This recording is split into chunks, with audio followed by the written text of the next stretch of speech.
আলোকে দেখে মা বলে ডেকে উঠল পুপুল। সম্পূর্ণ জানতে ভিডিওটিতে একটি লাইক করে প্রথম থেকেই দেখতে থাকো। গল্পের শুরুতেই দেখা যায় যে পিসিমণি খুব সুন্দর একটা শাড়ি পরেছে, আর সেই কালার অনুযায়ী অব্রকেও একটা পাঞ্জাবি দিতে থাকে পুপুল, আর বলে পিসেমশাই তুমি এই পাঞ্জাবিটা পরো, তাহলে তোমাকে দেখতে খুবই সুন্দর লাগবে। আর ঠিক তখনই বলতে থাকে নন্দিনী, হ্যাঁ হ্যাঁ উনি নাকি এ সমস্ত কিছু পরবে, তাহলেই হয়েছে। অব্র তখন বলে, নন্দিনী নাও পাঞ্জাবিটা ধরো আর তুমি পরে ফেলো তাহলে। সত্যি সব কিছুতে তোমার কথা বলা চাই তাই না? নন্দিনী বলে, কেন, আমি কি ভুল কিছু বলেছি নাকি? আর এর মধ্যেই সবাই মিলে হাসি ঠাট্টা করতে থাকে, পুপুলের দাদান সবাই। আর তখনই চলে এসেছে হুইল চেয়ারে করে আদিকে নিয়ে এসেছে রাধা। রাধা বলে, সত্যি আজকে কিন্তু তোমাদের দুজনকে দেখতে খুব সুন্দর লাগছে। নন্দিনী বলে, এই রাধা তুমি আর এসব বলো না, হ্যাঁ পুপুলের মতন তুমিও বলছো।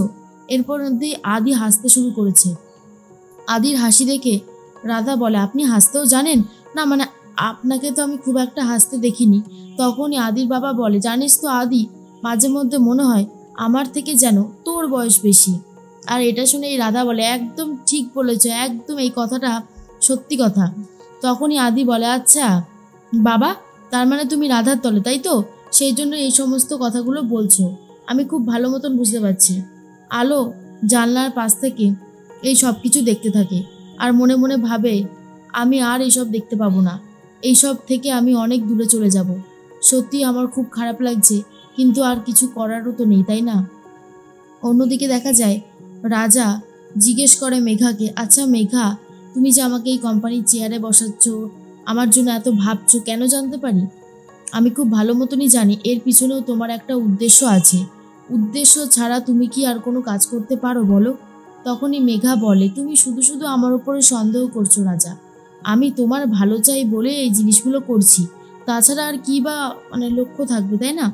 তখনই রাজা বলে, তুমি খুব ভালো মতনই জানো যে তুমি দাদাভাইকে আর কোনোদিনও কাছে পাবে না, দাদাভাই তোমাকে আর নিজের স্ত্রী বলে সম্মানও দেবে না, তাহলে তুমি এখন কেন এই সব কিছু করছো? এর মধ্যেই মেঘা মনে মনে ভাবে, রাজা তো একদম ঠিক প্রশ্নই করেছে, হঠাৎ হঠাৎ মাঝে মধ্যে এই প্রশ্ন কেন করে বুঝতে পারি না। এরপর মেঘা বলে, দেখো আমি চাইছি তুমি একটা জায়গায় নিজেকে সেটেল করো, তোমার দাদাভাই আর তো এসব কিছু করবে না, কারণ তার জীবনে এখন রাধা চলে এসেছে, আর রাধা এসে যাওয়া মানেই সে আর তোমাকে পাত্তাও দেবে না। তাই জন্যই ভাবছি তোমার লাইফটা সেট করে দেব। শুধু তোমার জন্য না, আমি আমার বন্ধু মাসির জন্য ভাবছি। বন্ধু মাসির নিজের ছেলে তুমি, আর আদি হলো সৎ ছেলে, তাই সৎ ছেলেকে থেকে নিজের ছেলেকেই তো মানুষ বেশি ভালোবাসে, তাই না? রাজা, তুমি যদি এখন এসব কিছু না পাও তাহলে আর কবে পাবে বলো তো? তোমার দাদাভাই তো আর তোমার জন্য কিছু করবে না, তাই ভাবলাম আমি সব কিছু করি, সেটাই বরং ভালো হবে। বন্ধু মাসির কথা বলতেই আর রাজা তখন কিছু বলতে পারে না, মনে মনে ভাবে সত্যি হয়তো মানে মায়ের কথা ভেবেই মেঘা এসব করছে, কিন্তু মেঘা তো ইচ্ছে করেই সমস্ত কিছু করছে আর ভুলভালভাবে বন্ধু মাসির নাম জড়াচ্ছে, এছাড়া আর কিচ্ছু না। এর মধ্যেই রাধা, তারপরে অব্র, পিসিমণি সবাই মিলে তো হাসতে শুরু করে। আর তখনই আদিত্যকে নিয়ে বাগানে যাবে বলে ঠিক করেছে রাধা, আর বলে, চলুন আপনাকে একটু বাগান থেকে ঘুরিয়ে নিয়ে আসি। এই বলেই হুইল চেয়ারটা নিয়ে যখন যেতে যায়, ঠিক সেই মুহূর্তে রাজা এসে যায়। রাধার সাথে হুইল চেয়ারের ধাক্কাধাক্কি হয়, হুইল চেয়ারটা একটু পায়ে লেগে যায় রাজার, আর বলে, তুমি কি দেখে শুনে চলতে পারো না? কীরকমভাবে চললে, নাকি ইচ্ছে করে আমাকে ধাক্কাটা মারলে, কোনটা? রাধা বলে, আমি ইচ্ছে করে মারতে যাব কেন, লেগে গেছে, আমি বুঝতে পারিনি। রাজা বলে, থামো থামো, তুমি কি করছো আর কি করছো না সেটা আমি খুব ভালো মতন জানি, বুঝেছো? তুমি আর এই সমস্ত কথা বলো না। তখনই আদি বলে, এই তুই রাধার সাথে এভাবে কথা বলছিস কেন? লেগে গেছে তো বলছে, ইচ্ছে করে কি কেউ মেরেছে? তখনই রাজা বলে, থাক দাদাভাই থাক, তুই তো এখন কোনো দোষী দেখতে পাস না রাধার, তাহলে আর কি করে হবে বল? এর মধ্যেই তখনই আদিত্য বলে, কি শুরু হয়েছে বলতো, তুই এসব কেন বলছিস? আমি তোকে তোকে জাস্ট বলছি তুই রাধার সাথে এরকম ব্যবহার করিস না, আমার খারাপ লাগছে। রাজা তখন বলে, কেন, আমি তো তোর সাথে খারাপ ব্যবহার করিনি যে তোর খারাপ লাগছে। আদি তখন বলে, ওর সাথে ব্যবহার করা মানে আমার সাথেই তো করা, সেই জন্যই বলেছি। এর মধ্যেই তখনই রাজার বাবা বলে, কি হচ্ছে কি রাজা, কেন এই সমস্ত জিনিসগুলো করছিস? তখন নন্দিনী বলে, সত্যি তো, তুই কেন দাদাভাইকে এরকমভাবে বলছিস? এর মধ্যেই সাইডে নিয়ে গিয়ে রাজা বলে, এই শোন নন্দিনী, বেশি দাদাভাই দাদাভাই করিস না, কদিন পর দেখবি এই দাদাভাই আমাদেরকে ছুঁড়ে ফেলে দিয়েছে। নন্দিনী তো বুঝতেই পারে না রাজা এসব কি বলছে আর কেনই বা বলছে। রাজা তো দাদাভাইকে ভালোবাসতো, হঠাৎ করে দাদাভাইয়ের সম্পর্কে এই সমস্ত কথা কেন বলছে সেটাই বুঝতে পারছিল না নন্দিনী। আর বলে, তোর এই কথাবার্তা না আমি সত্যি বুঝতে পারছি না, বিশ্বাস কর, তুই দাদাভাইকে এই সমস্ত কথা বলছিস, আমি জাস্ট ভাবতে পারছি না। এদিকে খুব কষ্ট পায় রাধা আর বলে, পুপুল তুমি আমার সাথে চলো তো। তখনই আদিত্যর বাবা বলে, এ কি রে রাধা, তুই আদিত্যকে নিয়ে যাবি না বাগানে ঘুরতে? রাধা বলে, আমার পুপুলের সাথে কিছু কথা আছে, সেই কথাগুলো আমাকে এখনই বলতে হবে। আদিত্য তখন বলে, ঠিক আছে ঠিক আছে, তুমি যাও রাধাকে পুপুল তুমি রাধাকে নিয়ে যাও, কি বলবে শুনে এসো। এর মধ্যেই অব্রকে বলে, অব্র তুমি আমাকে একটু হেল্প করো না। অব্র তখন বলে, হ্যাঁ দাদাভাই এক্ষুনি করছি। এদিকে রাজা তখন বলে, শোন নন্দিনী, সময় থাকতে থাকতে নিজেদের আখেরটা বুঝে নিতে হবে, বুঝেছিস তো, না হলে এদিকেও যাবে ওদিকেও যাবে।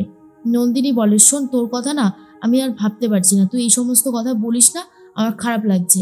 এদিকে পুপুল বলে, রাধা তুমি কাঁদছো কেন? বাবা তো বকে দিল কাকাইকে, তাহলে এত কাঁদছো কেন? তখনই রাধা বলে, সেই জন্যই তো কাঁদছি। পুপুল, তোমার সাথে আমার কিছু গুরুত্বপূর্ণ কথা আছে, যেগুলো না বললেই নয়। জানো, আমি না একটা ইদানিং ম্যাজিক শিখেছি। সেই ম্যাজিকে আমি কোনো প্রিয় মানুষকে সামনে নিয়ে আসতে পারি, তাকে অনুভব করাতে পারি, সে তার প্রিয় মানুষকে দেখতে পারবে। তবে হ্যাঁ, একটা শর্ত আছে, তুমি কিন্তু এই কথাটা কাউকে বলতে পারবে না। আসলে অনেক ঘুরিয়ে পেঁচিয়ে কথা বলতে থাকে রাধা, যাতে আলোর সাথে একবার হলেও পুপুলকে দেখা করিয়ে দিতে পারে রাধা। কারণ আলোর শেষ ইচ্ছে ছিল এটাই। আলো পাশেই রয়েছে, সব কিছু দেখতেও পাচ্ছে, শুনতেও পাচ্ছে। পুপুল বলে, কি বলছো রাধা, আমি তো বুঝতে পারছি না। রাধা বলে, তুমি এমন একজন মানুষকে দেখতে চাও যে এই পৃথিবীতে আর নেই, কিন্তু তাকে তুমি খুব মিস করো, তার কাছে তুমি যেতে চাও, তাকে ডাকতে চাও, তার ভালোবাসা খেতে চাও। বলো, আছে এরকম কোনো মানুষ? তখনই পুপুল বলে, আমার মা, আমি তো আমার মাকে খুব ভালোবাসি, অনেকবার মাকে দেখতেও চেয়েছি, কিন্তু বাবা বলেছে মা আকাশের স্টার হয়ে গেছে, আর যে আকাশের স্টার হয়ে যায় একবার, সে আর কোনোদিনও এই পৃথিবীতে ফিরে আসে না। তখনই রাধা বলে, তাই? আচ্ছা ঠিক আছে, আমি তোমার মাকেই এনে দিতে পারবো, তুমি তোমার মাকে দেখবে? তখনই পুপুল বলে, সত্যি সত্যি রাধা তুমি পারবে এই কাজটা করতে? রাধা তখন বলে, পারবো বই কি, তুমি আমাকে একটু সাহায্য করো, তুমি চোখটা বন্ধ করো, আর তুমি তোমার মাকে মা বলে ডাকবে যখন আমি তোমাকে বলবো, কেমন? তখনই পুপুল বলে, আচ্ছা। এর মধ্যে আলো আস্তে আস্তে পুপুলের সামনে এগিয়ে যায় আর হাত বাড়িয়ে দেয়। তখনই রাধা বলে, পুপুল চোখ খোলো আর বলো মা। তখনই পুপুল আস্তে আস্তে চোখ খুলে বলে, মা, মা গো তুমি কোথায়? আর তখনই আলো তার দুটো হাত সামনের দিকে বাড়িয়ে পুপুলকে ডাকতে থাকে নিজের কাছে। পুপুল এই প্রথমবারের জন্য নিজের মাকে দেখে অবাক হয়ে গেছে, আর রাধা এটা দেখেই অনেক খুশি হয়েছে।